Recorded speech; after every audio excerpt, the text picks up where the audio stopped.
بہت زیادہ پیسے آ رہے ہوتے تھے, پیرنٹس ملنے آ رہے ہوتے تھے. یہاں پہ ایک بڑا خوبصورت پوائنٹ آپ نے کہا کہ جب آپ لاہور سے واپس آیا کرتے تھے تو انارکلی سے تحفے تحائف لے کے آتے تھے اپنے گھر والوں کے لیے, دوستوں کے لیے. تو ایک تحفہ دینے سے محبت بڑھتی ہے. بالکل ایسے. تو اس کے لیے ضروری نہیں ہے کہ آپ کے پاس بہت زیادہ پیسے ہوں, تحفہ کچھ بھی ہو سکتا ہے اور اس سے محبت اتنی ہی بڑھے گی. تو یہ جو آپ جس نیت سے دے رہے ہیں یہ میٹر کرتی ہے. بالکل. اور اس میں ایسا سر ہوا کہ میرے والدین بہت خوش ہوتے تھے کہ ہم اس کو سپورٹ بھی نہیں کرتے ہیں. اور پھر جب میں واپس آیا, MS سی میں نے کیا ہوا تھا, تو یہاں پہ میں نے کالج سے سٹارٹ کیا. ٹھیک ہے. کالج میں میں ICOM BCOM کو میتھس کرواتا تھا اور آئی واز ویری ینگ, بہت میں جوان سا کمزور سا بچہ تھا, اور مجھے لیکچرشپ مل گئی اور میں لیکچرار بن گیا. ٹھیک ہے. پھر میں نے دیکھا کہ وہاں گاؤں سے بچے آتے ہیں, ان کا ایجوکیشنل بیک گراؤنڈ بڑا کمزور ہوتا تھا. کیونکہ میں میتھمیٹکس کا بندہ تھا تو مجھے تھوڑا غصہ آ جاتا تھا کہ یار تمہیں یہ بیسک چیزیں نہیں آتی ہیں, تمہیں پلس مائنس نہیں آتا ہے, تمہیں کویسچن ریڈنگ نہیں آتا ہے, تمہیں چیزیں سالو کرنی نہیں آتی ہیں, تمہیں ملٹیپلیکیشن نہیں آتی ہے, ضرب نہیں آتی ہے. تو میں نے جب میں اس میں ایکسپیرینس لیتا گیا سیالکوٹ میں آ کے, تو میں نے یہ محسوس کیا کہ وہ ان کا فالٹ نہیں تھا. ان کے پیچھے جو پڑھایا ان کو گیا, جو ان کو نالج دیا گیا, جو ان کی تعلیم تھی, وہ اسی قابل تھی کہ وہ اتنا کام کر سکے. اس میں ڈفرینس تھا. پھر میں نے سوچا کہ یہ جو سسٹم ہے, پھر میں نے گورنمنٹ سسٹم میں آنے کی کوشش کی. تو گورنمنٹ سسٹم میں جب میں آنے کی کوشش کی تو میں نے دیکھا کہ وہاں پہ جو اساتذہ ہیں وہ پڑھانے کی طرف کم اور ٹیوشن سے زیادہ ہیں. اب میرا موٹو, میں کیونکہ ینگ تھا اور میں ینگ یونیورسٹیز کا اسٹوڈنٹ تھا, اور یونیورسٹی اسٹوڈنٹ آپ کو پتہ ہے پولیٹیکل بھی ہوتا ہے, انرجیٹک بھی ہوتا ہے. سر یہی پہ ایک پوائنٹ ہے کہ آپ نے کہا کہ جو بندہ ینگ ہوتا ہے اس میں ایک جذبہ ہوتا ہے, اس کے اندر ایک موٹیویشن ہوتی ہے کہ اس نے کچھ چینج لے کے آنی ہے.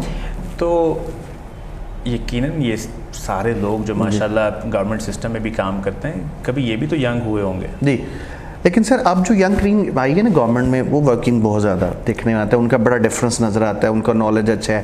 MPhil PhD ٹیچرز بھی گورنمنٹ نے ایڈ کی ہیں, تو اچھا کام بھی کر رہے ہیں. لیکن وہاں پہ بڑا کیجول ایٹیچیوڈ ہے, بک ریڈنگ ہے اونلی, اس کانسیپٹ نہیں ہے. جیسے کہ میں پہلے بھی بات ہو رہی تھی کہ او لیولس اور میٹرک میں فرق کیا ہے, کیا اس کی طرف آتے ہیں. جی. اب آپ نے جب آ کے دیکھا پریکٹیکل فیلڈ میں کہ میرا وہ بچہ جو کسی گاؤں سے شہر پڑھنے کے لیے آتا ہے, اس کے پاس نالج نہیں تھا, اس کے پاس علم ہے ڈگری کی حد تک, جی, لیکن وہ کام کیسے کرتا ہے, وہ چیز ہے کیا, وہ بیچارہ رٹا لگا کے یہاں تک تو پہنچ گیا ہے, لیکن اس کو سمجھ نہ ہونے کی وجہ سے ایک استاد کو غصہ آ رہا ہے کہ یہ بچہ تو یہ سب کچھ سیکھ کے آیا ہے, اس کو سمجھ کیوں نہیں ہے. تو آپ نے جیسے بتایا کہ اس میں قصور ہمارے اساتذہ کا ہے, سسٹم کا ہے, ہم لوگوں کا ہے, کیونکہ ہم بھی تو استاد ہیں نا. بالکل. میں نے پھر اس کو سرچ کیا.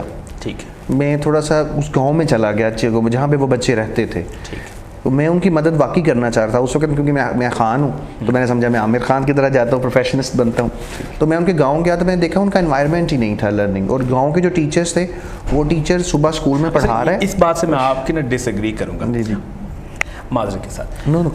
کیونکہ میں خود, میرے دادا زمیندار تھے اور فزیکلی خود زمین میں کام کرتے تھے, میں نے خود یہ کام کر کے دیکھا ہے. تو ہم تو ساری عمر سیکھنے پہ ہی رہتے ہیں. ہم تو جب گاؤں میں ہمارا بچہ, چھوٹا سا بچہ میرے گاؤں میں, جب وہ اتنا ہو جاتا ہے کہ اس کو بات کی سمجھ آنے لگ جاتی ہے, تو وہ تو اپنے بڑے کی بات بڑے غور سے سنتا ہے, بیٹھ کے دیکھتا ہے, سوال کرتا ہے, سیکھتا ہے, اور پھر باپ کے ساتھ جا کے کھیتی باڑی کرتا ہے. جی, اس کو وہ کام آتا ہے. بالکل. اگر یہ اور بات ہے کہ استاد نے مجھے سکھایا ہی نہیں, جی, میں نے تو کوشش کی, میں تو اپنے گاؤں میں اگر جا کے دیکھوں تو میرے گاؤں میں بچے ٹاٹ پہ بیٹھے استاد کی ٹانگیں تک دباتے ہیں. جی, وہ تو سیکھنا چاہتے ہیں, شاید سکھانے والے میں کوئی کمی رہ گئی. سر میں ایک ایگزامپل, ابھی جیو پہ ایک انٹرویو آیا ہوا تھا. جی, ایک پائپ فٹر CSS کر کے, پائپ فٹر تھا, اور اس نے کوالیفائی کیا, اور اس کی سٹوری سن رہے تھے.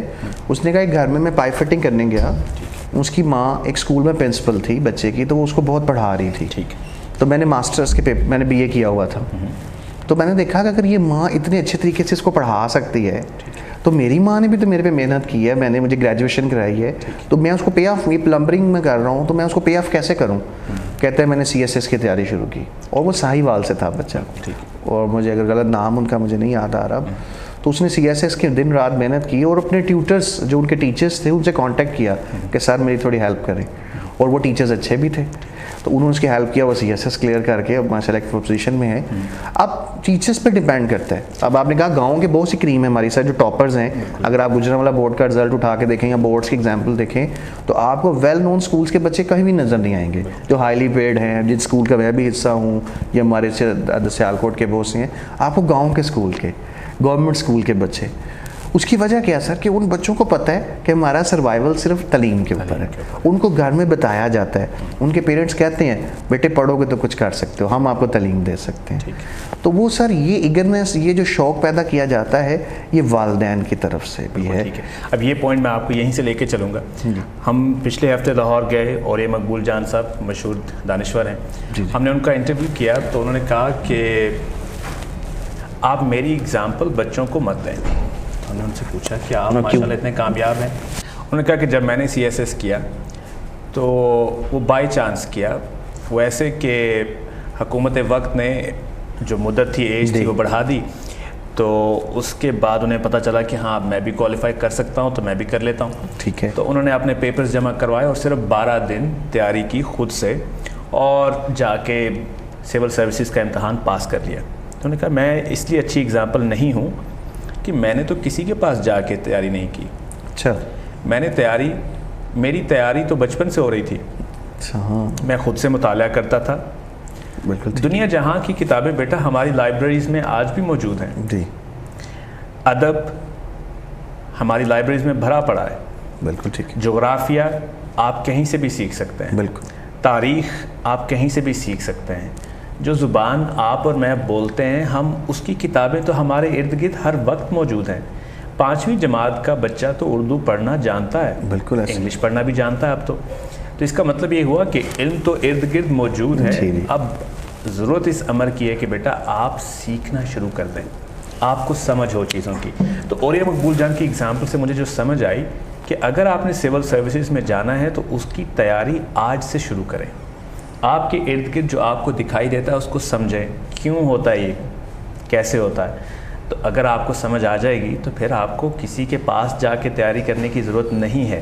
ہاں اگر آپ شروع ہی سے کیوں اور کیسے پہ دھیان نہیں دیں گے تو پھر یقیناً سے بالکل آپ کو سیکھنا پڑے گا. اب ہم آ جاتے ہیں آپ بیسک سوال پہ کہ او لیولس اور میٹرک میں جو فرق ہے آپ کے خیال میں وہ کیا ہے؟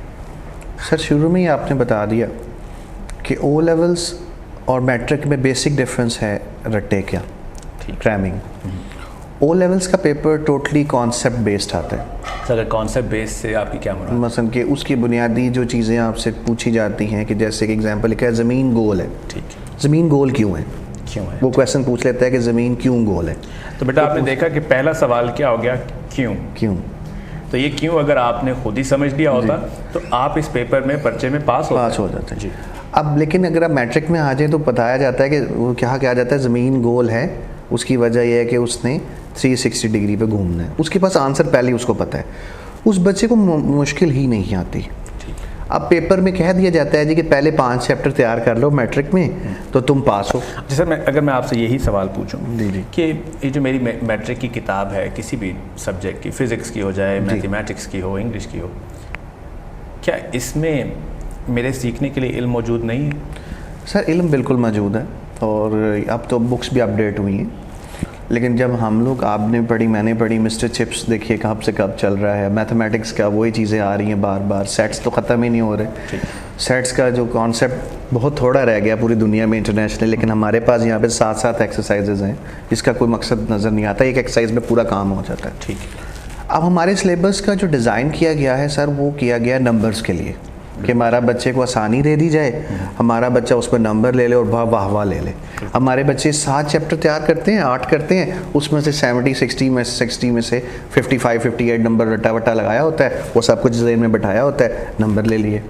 اب او لیول کا پیپر کیسے آتا ہے سر؟ 2 ٹائپس کا آتا ہے. اب انگلش نے کیا کیا کہ انگلش لوگوں نے کیا کیا کہ اپنے بچے کو 2 طرح سے ٹیسٹ کیا. اس نے کہا کہ اس کو MCQs دو, شارٹ ورژن پیپر یعنی کہ چھوٹے وقت کا پیپر, اس کو جلدی سے فیصلہ کرنا ہے بھی اس کے کون سا آنسر ہے, کون سا ہے, 40 منٹ, 45 منٹ, 50 منٹ. دوسرا اس نے پیپر بنا دیا کریٹو سے مراد کہ وہ اس کو سوچنا ہے کہ اس چیز کا مطلب کیا ہے, یعنی کہ زمین گول کیوں ہے. جیسے ہم نے پہلے بات کی, ہم نے ٹرائنگل ہے, اس کے بیس اور ہائٹ یعنی کہ اس کی ٹرائنگل کون سی شیپ ہے جس کو ہم تنکون کہتے ہیں جو اس کو کہتے ہیں. اگر ہمیں کہہ دیا جائے کہ جی پاکستان میں نصرت بھٹو کا دور کون سا تھا, اب وہ انگلش کو ضرورت نہیں ہے. انگلش صرف چاہتا ہے کہ میرے بچے کا میتھس یعنی حساب, سائنسز کے جو کانسیپٹ ہیں, سائنس مضامین کے, اور وہ نالج جو اس کی پریکٹیکل لائف میں اس کو مدد دے, اس کے آنے والی زندگی میں چلے. اب وہ نمبر پہ نہیں ڈیپینڈ کرتا. آپ دیکھیں گے او لیول میں گریڈنگز ہیں. اب وہ کیا کرتا ہے, ایک بچے کا اے گریڈ آیا ہے, اے گریڈ سے کیا مراد ہے, 70 سے اوپر اور 80 کے اندر. اگر میں آپ سے یہ پوچھوں فار ایگزامپل, اگر آپ کے پاس, چلے ہم ایوریج شخص کی بات کر لیتے ہیں, آپ کے پاس ایک موٹر بائک ہے اور آپ ایک میکینک کے پاس چلے گئے, میکینک نے اس کو ٹھیک کیا, ٹھیک ہے, تو اب میکینک ٹھیک کر کے آپ کو دے دیتا ہے موٹر بائک, آپ کی موٹر سائیکل آپ کو دے دیتا ہے. تو اگر اس نے اچھا کام کیا ہوگا تو آپ کیا کہیں گے, وہ میکینک اچھا ہے, برا ہے, یا بس ٹھیک ہے؟ میں ڈیفینیٹلی اس کو اچھے کی طرح لے کے جاؤں گا. آپ نے کہہ دیا اچھا ہے. اچھا, بالکل. اگر آپ کام سے بہت زیادہ مطمئن نہیں ہیں لیکن ٹھیک ہے کام کر رہی ہے, تو آپ کیا کہیں گے, وہ ایوریج آ گیا نا, ٹھیک ہے بس. اگر آپ نے پیسے دیے, کام کروایا, اور وہ چیز جس کے لیے آپ گئے تھے اس نے کام نہیں کیا, تو آپ کیا کہیں گے؟ میں دوبارہ بھی اس کو دیکھنا بھی نہیں چاہوں گا, اس کے بارے میں بڑی بری رائے ہو جائے گی. تو یہ ہے ہماری پریکٹیکل لائف. جب ہم اپنی ایک موٹر بائک لے کر ایک میکینک کے پاس جاتے ہیں تو اس کے پاس سب سے پہلے ایک چوائس ہوتی ہے, فٹافٹ آپ نے اپنی تکلیف بتائی, اس نے چوز کرنا ہے کہ اس مشین میں خرابی کہاں ہے. اس نے وہ چوز کرنی ہے پہلے کہ خرابی میرے خیال میں یہی ہوگی. اگر وہ صحیح جگہ پہ پہنچے گا تو اس کے بعد اس نے سوچنا ہے کہ اچھا میں پہنچ گیا ہوں, اب اس میں خرابی کیا ہے, وہ دیکھے گا.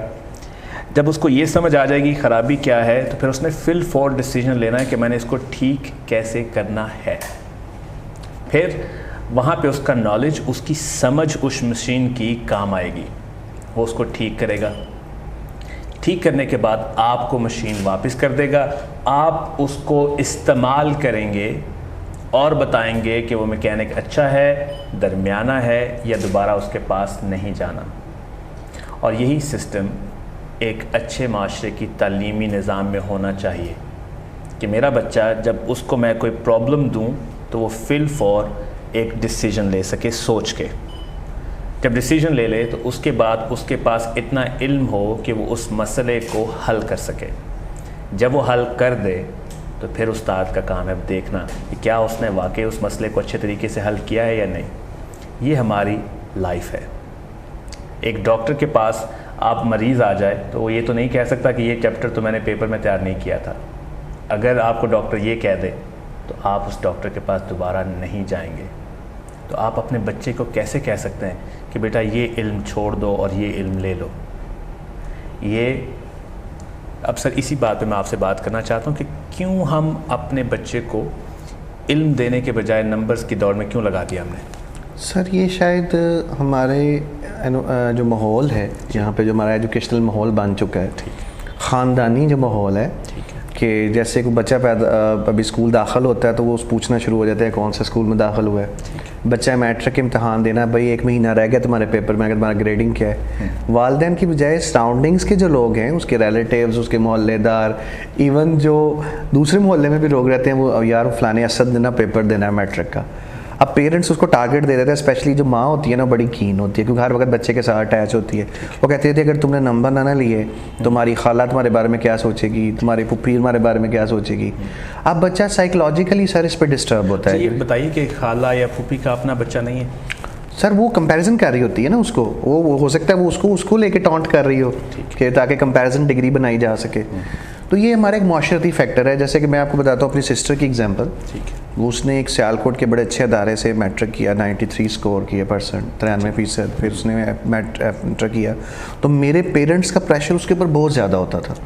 ہر وقت میرے والدین دونوں ٹیچر تھے, تو وہ دونوں اس کے پیچھے ہے, تم نے کام. اس کی صحت اگر آپ دیکھیں تو ابھی بھی وہ بالکل سلیم, کھانا پینے کو اس کو ہوش نہیں, سوتے ہوئے بھی وہ کتابیں دیکھ رہی ہوتی تھی. لیکن جب وہ کمپٹیشن کے امتحان میں گئی, جب اس کا کانسیپٹ دیکھا گیا, آپ یہ بتا رہے ہیں کہ انہوں نے میٹرک میں 93% مارکس لیے اور ایف ایس سی میں 95% اس نے کیا پری میڈیکل تھا اس کا. وہ میڈیکل میں ڈاکٹر بننا چاہ رہی تھی, اور ہم بالکل شور تھے کہ یہ شارٹ ڈاکٹر ہے, جو اس کا پیٹرن تھا, اس کا جو چیزیں تھیں. لیکن جب وہ ایم کیٹ کا پیپر اس نے ایک ٹیسٹ ہوتا ہے جو داخلے کی انٹری ٹیسٹ اس کو ہم بولتے ہیں، جب وہ اس کے لیے گئی تو اس کا رزلٹ آیا تو وہ 46% یعنی 46% آیا۔ اب یہ بات بڑی امپورٹنٹ ہے کہ ایک بچہ اسکول کے اس سسٹم میں جہاں پہ اس کو رٹا لگا کے تیار کرنا تھا 93% کہ اس نے اتنا بہترین طریقے سے یاد کیا، سمجھا نہیں، اس چیز پہ غور کیجیے گا، اس نے یاد کیا بہترین طریقے سے لفظ بلفظ اور سکور آئے 93%، 100 میں سے 93 نمبر آئے۔ ایف ایس سی میں پری میڈیکل میں اور بہتر طریقے سے یاد کیا، پھر سے یاد کیا، سمجھا نہیں، تو نمبر آئے 100 میں سے 95۔ ایک عام شخص یہ سمجھے گا کہ یہ محترمہ تو اب جا کے آرام سے ڈاکٹر بن جائیں گی، لیکن جب اس امتحان میں جا کے بیٹھی جہاں پہ ان کا یاد کرنے کا جو معیار تھا وہ چیک نہیں ہو رہا تھا، بلکہ چیک یہ ہو رہا تھا کہ ان کو سمجھ کتنی آئی ہے، تو وہاں پہ سکور آئے 100 میں سے 46۔ تو صحیح، یہ زیادتی نہیں ہے، بچوں کے ساتھ منافقت نہیں ہے کہ آپ جناب مجھے سارا دن کہیں کریم کرو، یاد کرو، اور جہاں میری زندگی کا ٹرننگ پوائنٹ ہے، جب میں نے میڈیکل کالج میں جانا ہے، انجینئرنگ کالج میں جانا ہے، وہاں پہ آپ میرا نالج چیک کریں۔ بچی پھر ہماری نا ہاسپٹل چلی گئی، کیونکہ اس کو تو ہم نے پہلے ڈاکٹر بنا چکے ہوئے تھے، وہ تو اسپیشلائزیشن بھی کر چکی تھی خیالوں میں، تو اس کو پھر سر ہم نے بڑا موٹیویٹ کیا، اس کو یہ یقین دلایا کہ تم جس ملک میں رہ رہے ہو یہاں پہ یہ چیزیں ہونا ممکن ہے، اس کو کہا کہ تم حالات کے لیے تیار ہو۔ پھر سر اس کو میں نے تیاری کروائی او لیولز کے، میں اسی طرف آ رہا ہوں، کانسیپٹ بیسڈ لرننگ پہ ہم لوگ آگے، اور سر جب اس نے کانسیپٹ کیا تو اس نے پھر 93 95 ہی سکور کیا انٹری ٹیسٹ کے اندر، دوبارہ 93 پوائنٹ سمتھنگ اس کا سکور تھا، اور وہ شی واز ہیپی، اور وہ اتنا خوش تھی کہ یا اللہ یہ میں نے وہی ہوں میں کہ جو میں نمبر لے رہی ہوں۔ تو مقصد صرف یہ ہے کہ جو کانسیپٹ ہے کسی بچے کا، آپ بچے کو، میرے سب بچوں سے یہ گزارش ہے جو ہمیں دیکھ رہے ہیں اور سن رہے ہیں، کہ آپ پڑھیں سیکھنے کے لیے، یاد کرنے کے لیے نہیں۔ جب آپ کو موقع ملے جہاں سے چیز سیکھیں، پرندوں سے سیکھیں، دن اور رات سے سیکھیں، درختوں سے سیکھیں، آپ چلتے ہوئے سیکھیں، بسوں سے سیکھیں، سیکھنے کا عمل نہیں روکیے۔ قرآن پاک میں آپ دیکھیں کہ اللہ پاک نے کہا ہے کہ قرآن سیکھو ماں کے گود سے لے کے قبر تک، تو میرا خیال ہے لرننگ ہمیں روکنی نہیں چاہیے۔ ہمارے پیرنٹس کو سب سے پہلا بہت وائٹل رول ہے یہاں پہ، بڑا بنیادی رول ہے کہ ہمارے پیرنٹس کو چاہیے کہ بچوں کے آپ فریلی سیکھو۔